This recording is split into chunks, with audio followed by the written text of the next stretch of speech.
Hara keessa sagaleen ka'e, qalbii sabaa keessa faka'e, jecha jaalalaa fi dhugaa qabatee akka ifaa bariinu waame.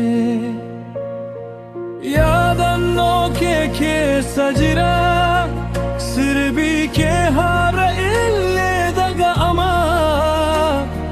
Sagaleen ati nuuf laatte yeroo hundaanuu jajjabeessa.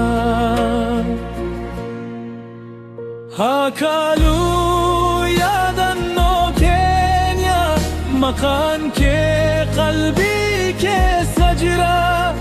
Sagaleen kee kalisu akka urjii samii faa. Aartiin kee seenaa hima, aadaa koonyaa nu yaadachiisa.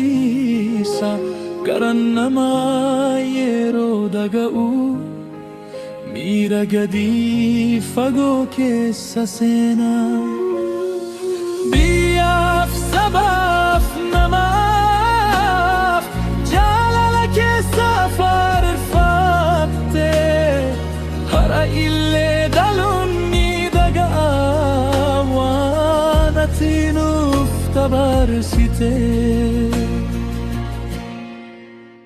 Yeroon darbus yaadni hin badu, sirbi gaariin hin du'u.